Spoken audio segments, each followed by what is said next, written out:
창세기 2장, 오늘 주제가 그렇습니다. 창세기 2장인데, 창조 언약과 인간의 순종. 네. 우리 한번 2장 4절부터 한번 볼까요? 우리가, 계시록 하면서도 반 부분인데, 2장 4절부터 17절까지. 같이 볼까요? 교독합니다. 이것이 천지가 창조될 때의 하늘과 땅의 내력이니 여호와 하나님이 땅과 하늘을 만드시던 날에 여호와 하나님이 땅에 비를 내리지 아니하셨고 땅을 가는 사람도 없었으며 그들은 포기하지 없었고 그들은 주소하지 아니하였으며 안개만 땅에서 올라와 온 지면을 적셨더라. 여호와는 땅에 강동에 물사람을 지으시고 생기를 물고에 불어넣으시니 사람이 생명이 되나. 여호와 하나님이 동방의 에덴에 동산을 창설하시고 그 지으신 사람을 거기 두시니라. 여호와 하나님이 땅에서 보기에 아름답고 보기에 좋은 하늘을 하시니 동산 가운데 생명나무와 선악을 알게 하는 나무도 있더라. 강이 에덴에서 흘러 나와 동산을 적시고 거기서부터 갈라져 내 근원이 되었으니 첫째 이름은 비손이라 그 금이는 하늘과 땅을 넣었으며 그 땅의 금은 순금이요 그곳에는 베델리엄과 호마노도 있으며 둘째 강의 이름은 기온이라 그곳 온 땅을 둘렀고 셋째 강의 이름은 히데겔이라 아수르 동쪽으로 흘렀으며 넷째 강은 유브라데더라. 여호와 하나님이 사람을 이끌어 에덴 동산에 두어 그것을 경작하며 지키게 하시고 여호와 하나님이 그 사람에게 명하여 이르시되 동산 각종 나무의 열매는 내가 임의로 먹되 선악을 알게 하는 나무의 열매는 먹지 말라. 내가 먹는 날에는 반드시 죽으리라 하시니라. 예. 자, 2장 창세기 2장 계속 이제 1장, 2장, 3장 이렇게 왔다 갔다 해서 봅니다. 창세기 2장에는요, 여러분 그 하나님의 나라의 왕이신 이 하나님께서 그의 백성인 아담과 이 하와와 그 맺으시는 언약의 패턴이 나와요. 언약의 패턴이 나옵니다. 언약이라고 하는 것은 여러분 창조주 하나님과 그의 피조물인 인간과의 관계 속에서 하나님이 스스로 자신의 존재를 우리에게 알게 하는 하나님의 어떤 뭐랄까요? 하나님의 방법 중에 하나예요. 좀 쉽게 표현해서. 하나님 우리가 도대체 우리 인간이 생각할 때 하나님이 어떤 분이야? 이거를 알 수 있도록 해준 그 하나의 방법. 그게 바로 이저 언약이라는 거예요. 그래서 히브리 말로 언약은 베리트라는 단어예요. 커버넌트. 그 말은 약속이라는 단어 또는 언약이라는 단어예요. 이거예요. 우리가 요즘으로는 어그리먼트, 계약서 쓰는 겁니다. 그러니까 갑과 을이 쌍방에 서로 약속하면서 계약을 맺는 거. 그거죠. 그러니까 특별히 여기에서 보면 인간의 구원을 위한 하나님의 이제 타락할 걸 아셨다고 그랬잖아요. 타락할 걸 아시면서 하나님께서 인간을 구원하기 위해서 법적으로 구속력 있는 책임을 지겠다라고 하는 그런 마음으로 주님이 사람과 이 언약을 맺는 내용이 여기 패턴이 있다는 거예요. 지금 언약을 맺었다고 하는 부분이 성경에 여기는 안 나와요. 그런데 그 패턴이 그대로 있다 하는 거예요. 그래서 창세기 1장과 2장에서는 언약이라는 단어 안 나오지만 그런 언약을 맺는 당사자인 하나님과 인간이 등장하고 그리고 언약 관계에서 나오는 약속과 책임이 나와요, 여기에.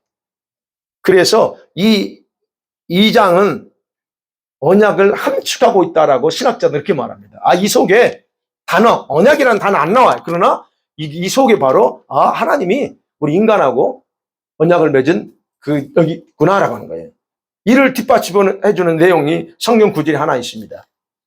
호세아 6장 7절이에요. 그렇게 기록되어 있어요. 저희가 아담의 이름이 나와요.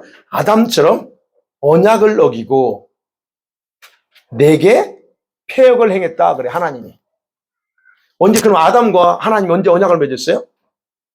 실제적으로 너 사인해. 이 언약 맺은 적이 없어요. 오직 그거는 아브라함과 할 때 그러지 않냐? 물론 이제 이 노아하고도 언약을 맺지만 공식적으로 언약을 맺는 부분은 아브라함에서 우리가 더 정확해요. 그래서 짐승을 잡고 제물을 반절 쪼개놓고 불로 지나가고, 이게 실제로는 그게 진짜 언약의 그런 모습이에요. 근데 창세기 2장에서는 아담과 그런 적이 없습니다. 그런데도 분명히 말합니다. 아담처럼 언약을 어기고 거기서 나에게 패역을 행했다라고 그렇게 기록하고 있어요. 결국 이 말씀 보면 창세기 1장과 2장, 이 3장 내에 보면 하나님이 아담과 언약을 맺었구나라고 하는 것을 우리가 확인할 수 있다는 겁니다. 그래서 학자들은 이 언약을 창조 언약 또는 은총의 언약이라고 말합니다. 은총, 그냥 하나님이 은혜가 아니에요. 은총이에요. 은혜하고 은총이 틀립니다. 은총의 언약 또는 창조 언약이라 그렇게 부르기도 합니다. 그 부분은 이제 가면서 확인해 봐요. 그러면 언약이 어떤 거냐? 실제적인 의미가 있어요. 언약이 뭐냐는 거예요. 언약이라고 하는 것은, 이 커버넌트는요, 하나님과 인간의 인격적인 관계와 사랑, 믿음의 교제를 갖는 기초가 언약입니다. 부부간에 결혼이라고 하는 걸, 이건 약속이에요. 그죠? 맞죠? 그것도 좀 해보세요. 그래요. 그래서 결국 뭐냐면 나와 남편과 아내 사이에 그런 인격적인 관계, 사랑, 믿음의 교제를 기초로 하는 거, 이게 바로 언약이고, 결혼도 마찬가지라. 그렇다면 이 언약이 없으면 인간은 단지 하나님의 손 안에 있는 도구에 불과합니다. 주님과 인격적인 관계, 교제가 없어요. 없어도 돼요. 하나님의 바라는 대로만 하면 돼. 근데 그게 아니라는 거예요. 이 언약을 통해서 하나님은 우리 인간과 단순한 관계가 아니라 그 이상의 관계를 맺기 시작했다는 거예요. 그래서 하나님이 인간을 만드실 때 단순히 우리를 도구로 만들고 또는 로봇으로 만든 게 아니라는 거예요. 바로 그것을 어떻게 알 수 있냐? 이 언약이라는 걸 통해서 알 수 있다는 거예요. 그래서 하나님께서 이제 우리 인간이 자신에게 반응할 수 있는 존재가 되게 만들었다고 하는 거예요. 그게 바로 언약이에요. 그래서 이제 이 언약을 맺음을 통해서 너는 나한테 주님 뭘 요구했어요? 순종해 하는 겁니다. 네 마음대로 살아. 그게 아니고 너는 이제 나와 이런 관계에 맺었으니까 너는 내가 하라는 대로 해. 그러면 나도 너에게 이런 걸 줄게 라고 하는 거예요. 네. 그래서 바로 이 언약 안에서 인간은 하나님께 응답하면서 하나님께 반응하는 하나님의 파트너가 되는 거예요. 그래서 우리는 하나님의 대리 통치자가 되는 겁니다. 그냥 막연하게 되는 게 아니고. 바로 이 언약 속에서 하나님께서 아담에게, 유라에게 요구한 게 뭡니까? 자신이 베풀어주는 은총에 그냥 자동적으로 감사함으로 그냥 따라오면 되는 거. 이걸 주님이 원하는 거예요. 강요가 아니었어요. 그냥 따라와라. 자발적으로 너의 의지를 통해서 따라와, 이런 것이었습니다. 그렇게 해야만이 여러분 아담의 후손들까지도 그런 은총 속에서 같이 영원히 살 수 있기 때문에 그렇게 요구한 거예요. 아담은 그렇게 하는데 그의 자손이 지 맘대로 해. 이건 안 돼. 그러니까 그런 어떤 걸로 주님이 요구했다는 거예요. 그래서 창세기 1장과 2장, 3장 전체에 보면 하나님께서는 아담에게 시험적인 명령을 하고 금지된 명령을 해요. 그게 바로 선악과입니다. 오늘 우리가 보는 시험적 명령. 이게 시험적 명령인지 뒤에 가서 설명할게요. 그래서 보잖아요. 먹음직스럽고 그러잖아요. 이제 3장이 나오면 먹음직스러워요. 2장에서는 그냥 생명나무 있고 선악을 알게 된 나무 있다라고만 나와. 근데 그 나무가 어떤 모양인가는 3장에서 나와. 그러니까 그렇게 먹음직스럽고 보기 좋은 열매면 나무들도 심어놨고, 그리고 그 열매를 따먹지 마. 한 나무는. 이렇게 얘기하는 거예요. 그러면 왜 주님이 거기에 그 열매를, 나무를 심어놨느냐는 거예요. 그거요. 인간에게 자발적인 순종을 가르치기 위해서예요. 다른 건 몰라도 요거 하나에 대해서 이걸 통해서 너는 자발적으로, 강요가 아니고 자발적으로 내가 하는 대로 순종해라 라고 하는 걸 가르치기 위해서 바로 그걸 주셨다는 겁니다. 여러분이 왜 그렇게 주님이 자발적으로 우리한테 순종을 원할까요? 우리 지금도 마찬가지. 하나님이 강요가 아닙니다. 우리 주님은 우리에게 자발적인 걸 원하지 강요 억지로 하는 걸 기뻐하지 않아요. 왜 그렇게 하셨을까? 여러분, 이 명령이 있기 전에, 따먹지 말라고 하는 이 명령이 있기 전에 아담의 마음속에 다른 선택의 여지가 없어요. 뭘 해야 될지 선택이란 게 없어요. 근데 하나님이 이런 명령을 주심을 통해서 단순하게 너는 내가 하라는 거 하면 돼. 이걸로 인식하게 되면서 그러면서 동시에 아담은 이 타락하기 전까지는 그냥 다른 생각 없어요. 그냥 하라는 것만 하면 단순하게 선한 것만 하면 되는 그런 존재였다는 거예요. 그러니까 하라는 거 하고 하지 말라면 안 하면 되는 이런 상태. 그러니까 자기 의지가 있지만 가장 중요한 건 그 의지에 대한 다음 주에 설명하네요. 의지가 있지만 그것을 가지고 내가 임의로 어떤 것을 만들어내고 악한 걸 만들고 이런 것 자체를 몰라요. 그냥 주님이 원하는 거, 기뻐하는 거 하면 돼. 이런 선에서 그게 바로 선이었어요. 그것만 할 수 있었다는 겁니다. 바로 그걸 가르치기 위해서 이렇게 이런 그 금지된 명령 또는 시험적인 명령을 하나님이 요구한 겁니다. 그렇기 때문에 이런 이제 사람이기 때문에 갈등의 가능성이 있잖아요. 우리가 살면서 그랬잖아요. 아담이 없었을까요? 갈등의 가능성에 직면할 때 뭘래요? 자발적인 선택을 하게 하는 거예요. 옳은 것이 뭐고 잘못된 것이 뭔지를 스스로 자발적으로 선택할 수 있게, 그래서 그걸 배우게 하는 거예요. 우리 아이들 키울 때 요거는 이렇게 하면 안 돼. 가르쳐 주잖아요. 그걸 통해서 아이들 뭡니까? 그걸 듣고 하지 말라니까 안 하는 거 배우는 거예요. 그래서 어쨌든 해보죠. 그래서 깜짝 놀래. 그걸 통해서 경험하게 하는 거. 이런 거. 바로 그렇게 배울 수 있는 기회를 하나님이 줬다는 거예요. 그러니까 하나님이 우리에게 이걸 따먹지 말라고 명령했을 때는 이런 우리에게 강요가 아닌 그런 자발적인 순종의 기회를 우리에게 주심을 통해서 뭔가를 알게 한 거예요. 그래서 아담은 이 하나님의 그 명령을 받으면서 선과 악을 알게 되는 거예요. 뭐가 선이고 뭐가 악인가. 여러분, 어떤 게 선이고 어떤 게 악입니까? 창세기 1장과 2장, 3장에서 선, 악을 알게 한다고 그랬잖아요. 계속 제가 그 얘기하는 거예요. 무엇가 선이고 무엇이 악이에요. 간략해요. 하나님 말씀을 따르는 게 선이고 따르지 않고 그걸 먹는 게 악이에요. 불순종하는 것이 악이라는 거예요. 근데 그거를 배워야 되는데 그거를 이제 실제로 그냥 자발적으로 선택하고 가면 되는데 여기서 이제 인간이 타락한 거죠. 잘못한 거예요. 그래서 여기서 안다 하는 거 있잖아요. 안다, 선악을 안다 또는 구별한다는 뜻이에요. 안다는 말은 구별한다. 뭐가 옳고 그른지를 스스로 구별해버려요. 하나님이 분명히 정해줬어. 선을 행하는 것은 내가 말한 대로 하는 게 선이야 라고 정해줬는데 스스로 자기가 그걸 만든 거예요. 예. 그러니까 우리 이 세상에 선한 사람 한 사람도 없습니다. 예수님조차도 난 선하지 않아 라고 얘기해요. 오직 하나님 한 분 외에는 선하지 않아. 그 말이 그거예요. 그런 의미예요.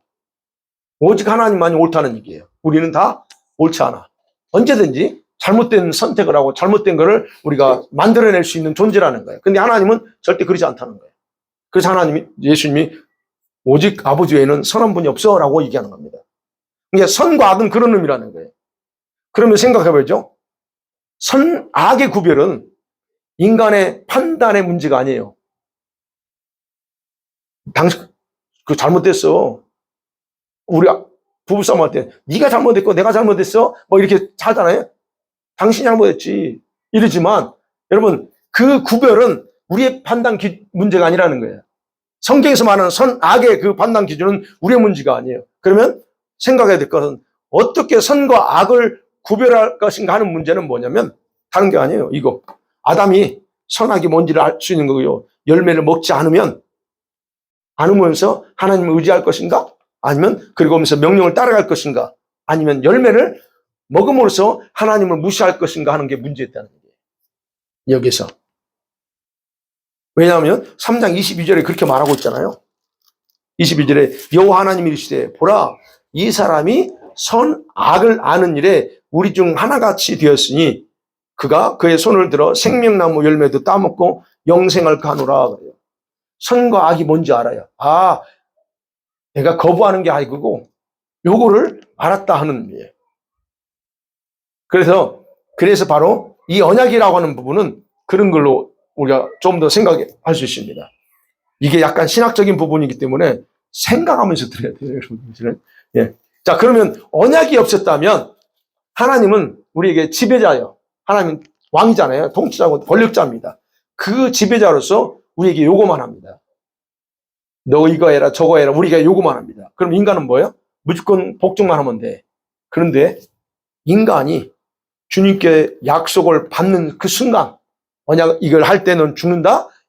그러면서 약속을 받는 순간 우리 인간도 하나님께 그 약속에 대한 요구를 할 수가 있게 됐어요.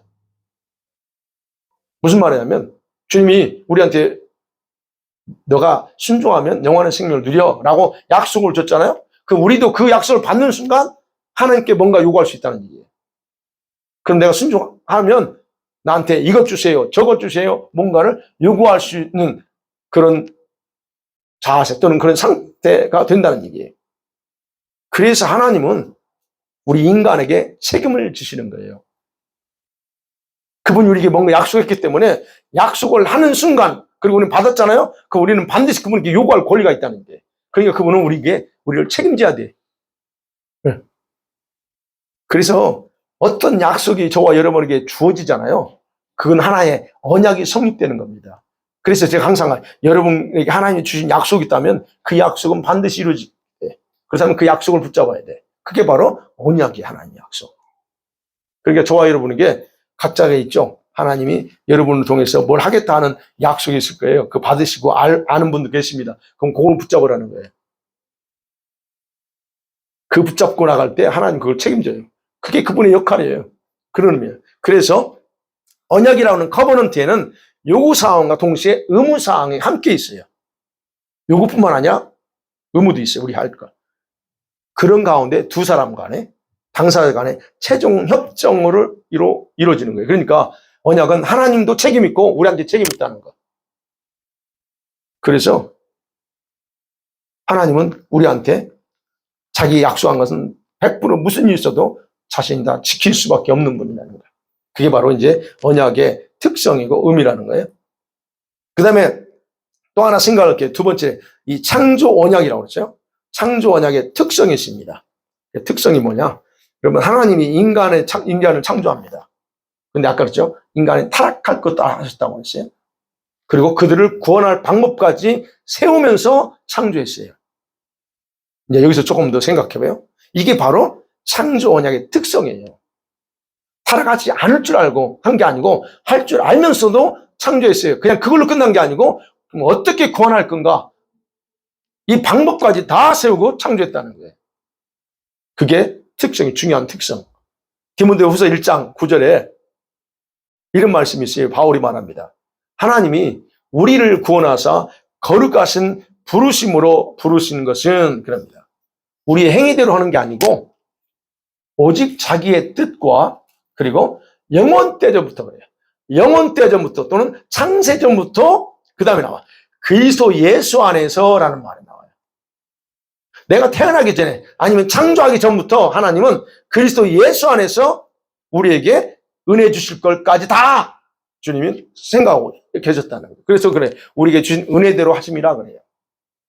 영원전부터 예수님 안에서 뭔가 행할 걸 다 그분이 계획하고 있어요. 그러니까 바로 인간이 타락하면 뭘로 했냐? 예수 물론 이제 그 아들이죠. 아직은 인간이 안 되셨기 때문에 그냥 구약 시대는 아들이에요. 그렇지만 예수님이 성령 수신하시면서 이제 비로소 사람의 이름이 지어졌어요. 그래서 예수님 그렇게 나오잖아요. 그러니까 그 예수님 안에서 모든 것을 우리에게 허락하고자 계획까지 세웠다는 거예요. 그러니까 여러분 하나님은 타락을 모르시다가 인간이 타락하니까 갑자기 부랴부랴 계획한 게 아니라는 거예요. 인간을 창조하시기로 작정했어요. 그리고 타락도 미리 알았어요. 그런데 하나님은 아들을 통해서 그렇게 타락할 인간을 구원할 계획도 세웠다. 그리고 중요한 것은 성경에 보면 계획도 세웠는데 이거를 아버지 혼자 계획한 게 아니에요. 아들이신 예수님께서 아버지와 협의를 합니다. 이렇게 표현해 협의에 이루어졌어요. 그래서 그 협의의 결과 아버지가 너가 이렇게 하면 내가 너한테 나의 모든 걸 줄게 약속한 거예요. 그래서 아버지가 예수님이 할 때 모든 걸 이미 임했다고 그랬잖아요. 심판 권세도 주고 구원하는 것을 다 줍니다. 그러니까 아버지가 가지고 있던 걸 대신 아들한테 줘요. 바로 이런 협의하에 주님이 이 땅에 오셔서 그 고통을 당하고 죽으신 거예요. 그래서 이제는 모든 것이 다 어디 안에서? 예수 그리스도 안에서 모든 게 진행되는 겁니다. 그래서 우리는 지금 시점에서 보려, 예수 안에서 우리 주님이 창세전에 구원하시려고 선택하셨다라고 고백하는 겁니다. 그러니까 타락한 인간을 창세전에 예정하시고 바울이 고백한 에베소 1장 4절에서 창세전에 나를 택하셨어라고 말할 수 있는 게 바로 요런 이걸 정확하게 하는 거예요. 그러니까 이 고백은 아무나 하지 않아요. 이것에 대해서 정말로 아는 사람이 고백하는 거예요. 여러분 어떠세요? 여러분 정말 여러분이 생각할 때 하나님이 창세전에 나를 택했구나 믿어지세요? 고백되어지세요? 창세전에 나를 선택했다는 거 진짜 믿어지냐 이거예요. 그냥 배워서가 아니고. 어떠세요? 이게 바로 바울 같은 경우 본인이 그거는 이런 고백은 아무나 못 하는 거예요. 그것에 대해서 진짜 나 같은 사람을, 그래서 자기가 얼마나 큰 죄인인가를 아는 사람이 이 고백이 가능해도 하나님이 나 같은 사람을 이렇게 했다는 거예요. 그래서 이거를 조금 더, 그래서 이렇게 고백하는 문장을 우리가 이해할 수 있다는 거야. 하나님이 이런 계획 세워놓고 있구나 하는 거예요. 그래서 하나님께서 아무것도 하지 않은 게 아니고 아담에게 그래서 자신의 명령에만 순종해야 된다고 경고한 거예요. 왜? 타락할 줄 알았지만 경고하는 거예요. 그럼에도 불구하고. 왜요? 아니 계속 타락할 줄 알았으니까 네가 마음대로 하면 돼. 그럼 하나님이 책임이 직무유기야.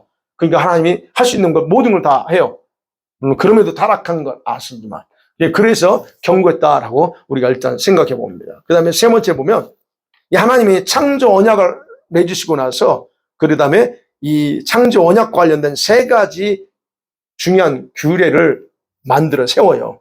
그래서 이 내용을 오늘 2장이 나옵니다. 그 중에 하나가 창조 언약에 있어서 첫 번째 규례가 안식일이에요. 안식일 제도. 네.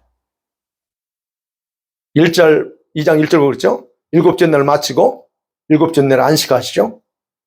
여러분, 이 안식일은 너무 잘 압니다. 6일 창조 후에 주님이 하루를 휴식한 겁니다. 하나님이 창조해 주신 하나님께서 쉬어요. 이게 하나님의 일하시는 사이클이에요. 우리가 그래서 이거를 우리의 날 개념으로 첫째 날, 둘째 날, 일곱째 날 이게 표현되지만 이게 하나님의 사실은 활동을 여기에 근거해서 창조 활동, 그 다음에 안식, 지금도 그래서 그분은 쉼 없이 일하시죠? 일하시지만 이거에 근거해서 일하신다는 거예요. 그래서 더 이상 8일이 없다는 거예요. 그분께는. 8일째 그게 없어. 일곱째 날 쉼을 통해서 다시 첫째 날로 돌아가는 거예요. 물론 우리 식구는 8일 되지만 그 사이클로 돌아간다는 거예요. 이게. 그래서 이 안식일을 복 줍니다. 거룩하게 하죠. 근데 이거를 예수님이 오셔서 가지고 뭐라고 그랬어요? 이 안식일은 누구를 위해서 있다고 그랬어요? 예. 이 안식일은 누구를 위해서요? 예. 안식일이 누구를 위해서요? 아니면 사람이 안식일을 위해서 존재합니까? 아니면 안식일이 사람을 위해 존재합니까? 유대인들은 안식일이 사람을 위해서 존재하는 게 아니고 사람이 안식일을 위해서 존재한다고 가르친 거예요. 그러니까 안식일날 뭐 하는 것 자체를 다 싫어한 거예요. 근데 예수님은 반대로 말했지. 그게 아니다. 사람이 안식일을 있는 게 아니고 안식일이 바로 사람을 위해서 만들었다는 거예요. 그거예요. 그러니까 그런 주님의 창조의 사이클 속에서 안식일은 우리를 위해서 그렇게 해주셨다는 거예요. 하나님 쉬었다는 게 하나님 땀 흘리는 법입니까? 그런 분 아니잖아요. 근데 그거는 우리 일을 위해서 그렇게 했다는 거. 그래서 10계명을 통해서 4계명째 줍니다. 4계명을 줘요. 그러면서 여기에 근거해서 어제 설교했어요. 안식년이 여기에 근거해서 나오고 희년의 원리도 바로 이 안식의 원리에서 근거에 나오는 거예요. 7번째, 7년을 7번째 하고 나서 그 다음에 뭐예요? 50년째 희년식. 그게 바로 주빌리 아니에요? 그러니까 똑같은 원리예요. 이런 원리. 그래서 창조 때부터 하나의 복된 이 안식, 사베스는요, 구원의 이 인간을, 타락한 인간을 구원의, 하나님의 구원의 계획과 여정에 따라서 하나님의 목적을 완성하는 인간의 구속 역사와 연결된 게 바로 이 안식이에요. 그래서 어찌됐든 이 계시록의 새하늘과 새 땅도 바로 거기 보면 슬픔도 없고 고통도 없는 새로운 안식의 장소가 되는 이유가 바로 거기에 있어요. 그래서 안식일이라고 하는 규례를 딱 줬습니다. 근데 여기서는 아담한테 안식일 지켜라고 말하잖아요. 그냥 안식했다. 근데 이게 나중에 출애굽 한 이후에는 이게 왜 중요한가를 그때 다 상세하게 설명하는 겁니다. 그 다음에 두 번째 준 제도가 있습니다. 결혼 제도입니다.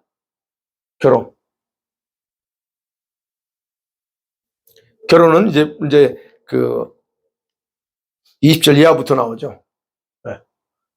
결혼. 여러분, 결혼 규례는 은밀한, 참 신비한 그런 내용이죠. 결혼이라는 게. 하나님이 어떻게 그래서 여기서, 갑자기 24절에 그러죠. 남자가 부모를 떠나 그의 아내와 합하여 둘이 한 몸이 될지라. 이 결혼제도예요. 이 결혼제도가 여기서 등장하는데, 결국 남자와 여자 둘이 한 몸을 이루는 신비가 바로 이 속에 나온다는 거예요. 그러면 결혼이라고 하는 것이 단순히 남자와 여자가 결혼해서 생육하고 번성하는 걸로만 있느냐? 그 이상이라는 거예요. 여기서 지금 우리가 봐야 될 거는. 그 이상. 그러면 생각해봐요. 둘이 한 몸이 된다는 건 뭘까요? 문자적인 의미만 아니에요. 결혼을 통해서 영적인 연합, 영적인 결속도 포함되어 있다는 얘기예요. 그래서 부부는 몸이 하나이면 영혼도 하나가 돼야 돼요. 영도 하나 돼야 된다는 거예요. 근데 이제 그게 안 돼. 우리 현실의 문제는 그래요. 한 몸은 됐는데 영이 하나가 안 됐어, 지금. 그게 이제 우리의 실제로 큰 이슈들입니다. 그래서 바로 한 몸을 이룬다는 그런 영적인 의미도 있다는 거예요. 그리고 왜 하나님께서 여자를 남자 창조의 방법과 동일하게 창조하지 않아요? 왜 갈빗대를 취해서 갈빗대로 만들었을까요? 남자는 그냥 흙에서 주님이 축축 해가지고 빚어서 만들었어요. 근데 그 만들고 나서 갈빗대로 생겼어. 근데 여자를 만들 때는 그게 아니고 흙으로 만들잖아요. 갈빗으로 만들었대요.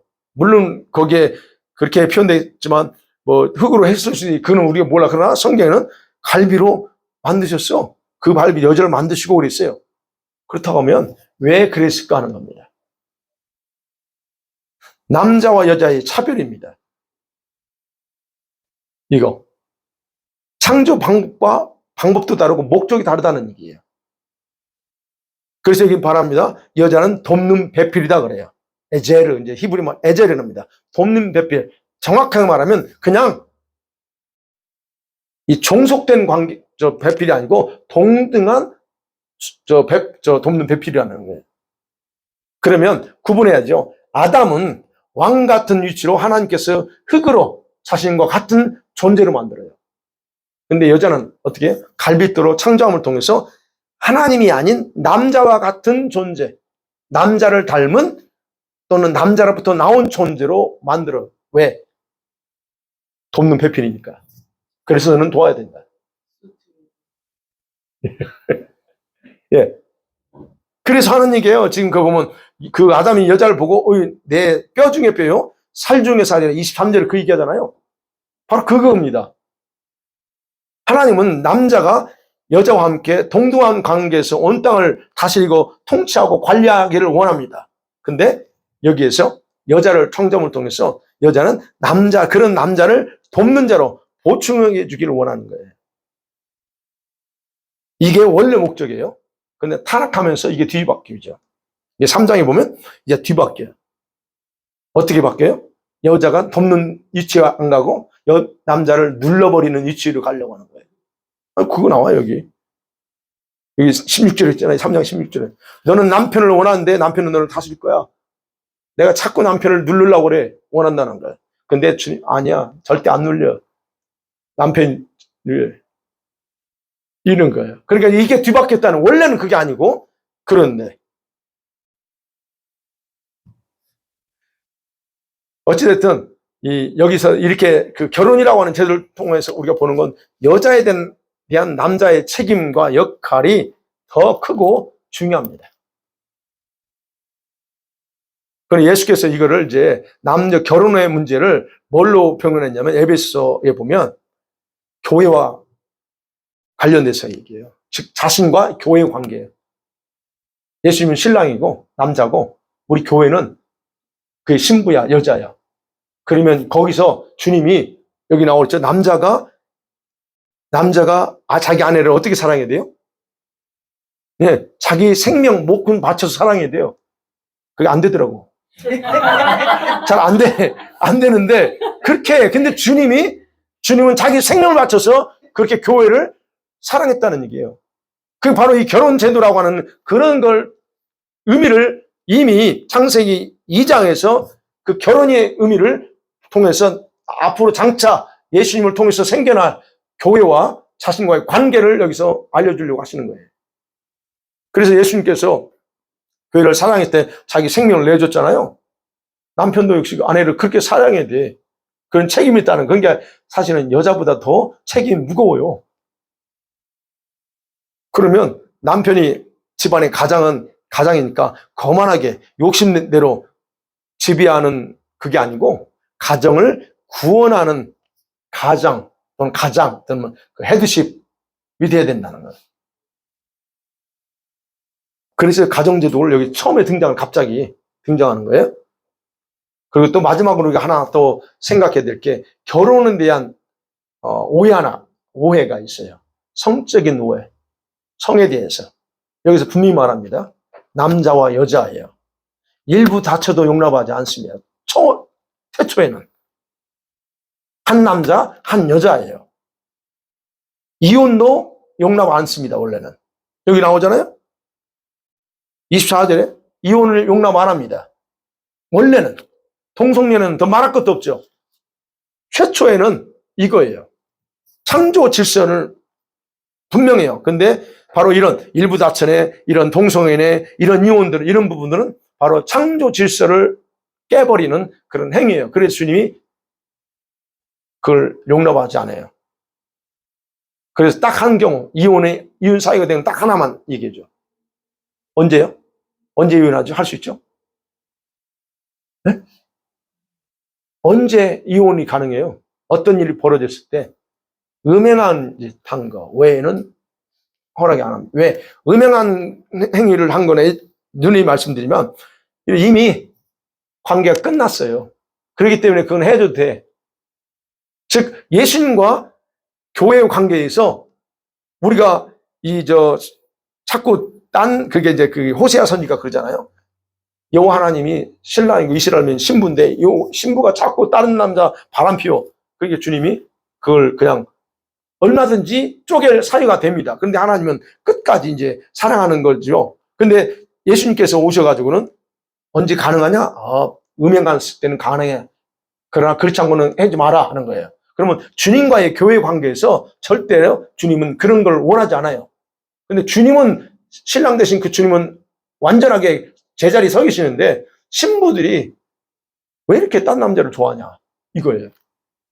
그러니까 나중에 주님이 그래서 이제 지상에 있는 교회들 속에서 예수님의 신부가 많지 않아.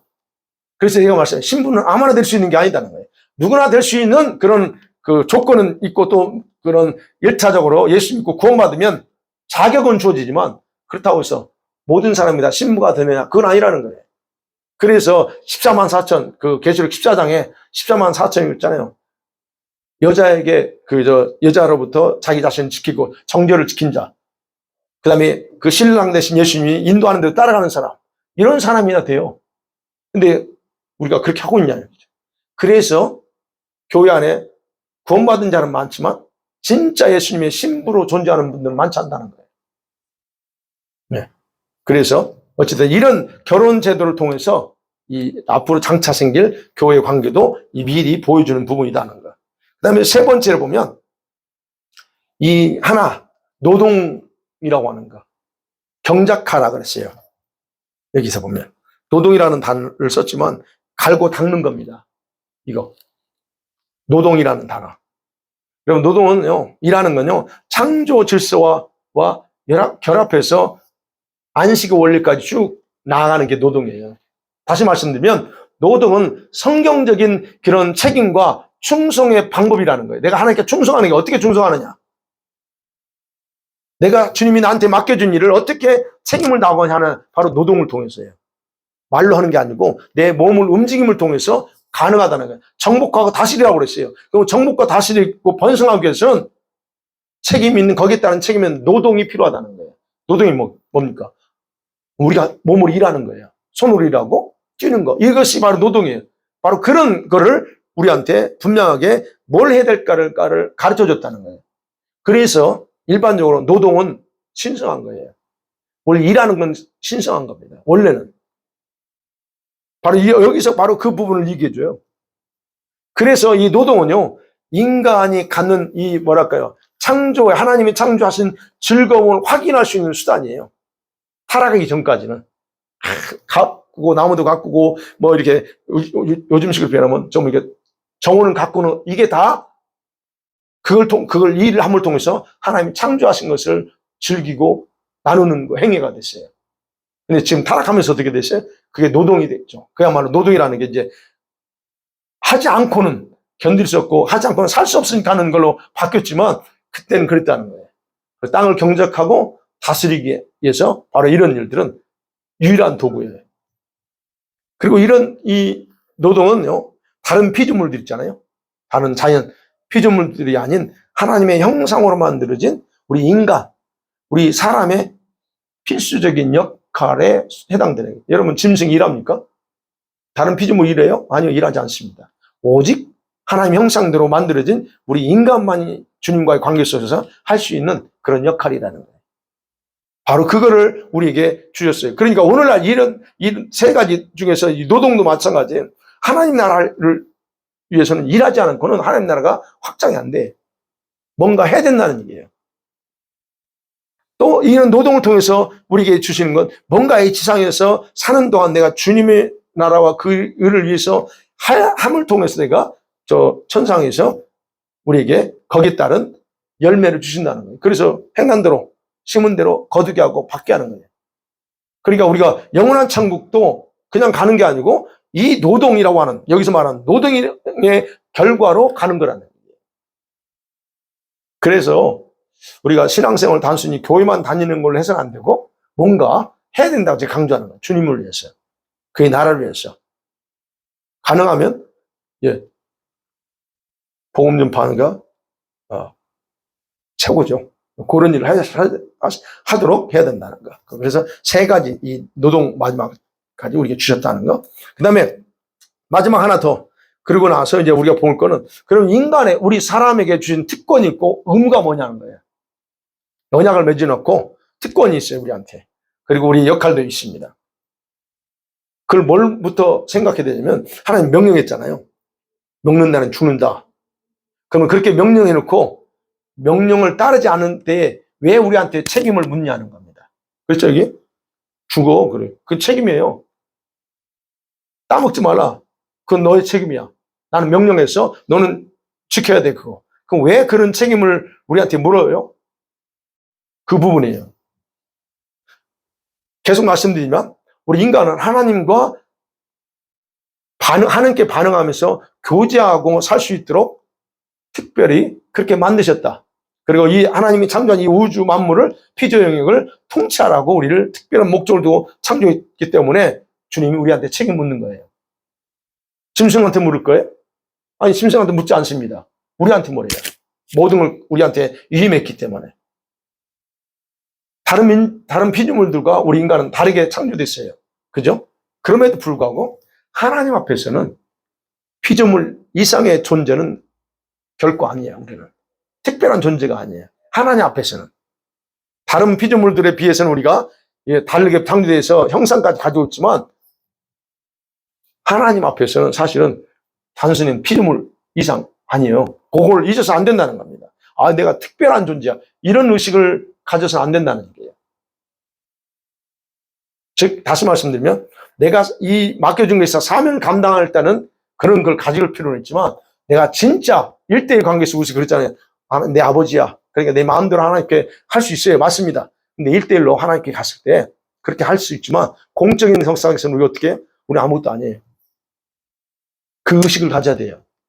1대1은 아버지 딸, 아버지 아들 이렇게 표현해야 돼요. 그러니까 그 앞에서는 땡깡 부려도 괜찮아. 그러나 공적인 석상에서는 우리 자신은 주님이 한 번 불면 날아가 버려 아무것도 아닌 그런 존재라는 바로 그런 의미에서 지금 그걸 우리가 생각해야 된다는 거예요. 우리 인간이 누구냐는 거예요. 그 말은 다른 말로 바꿔서요. 우리 인간은 다른 피조물들에 비해서 하나님께 더 의존적으로 만들어졌다는 거예요. 의지하면서 살아가도록 만들었다는 얘기예요. 그 의미가. 생각해 보세요. 이 다른 피조물 보세요. 하나님께서 운영하는 작동 원리가 있다고 그러죠. 그 원리대로 자동으로 돌아가요. 그죠? 우리 신경 쓰지 않아도 자연은 자동으로 돌아갑니다. 봄이 왔어요. 이번 주 월요일 날 입춘이에요. 봄이 왔습니다. 우리가 신경 씁니까? 아니요. 신경 쓸 필요 없어. 그냥 하나님 작동 원리 내버려 두면 돌아가게 돼 있어요. 그런데 이것들은요. 하나님 의존 안 해도 그냥 해. 목적 일어나갈 수 있어요. 그런데 우리 인간만큼은 그러지 않다는 얘기예요. 우리 인간만은 하나님께 깊이 의존하고 살도록 만들었다는 거예요. 그래서 그분 없이는 우리 인생은 아무것도 할 수 없다는 거예요.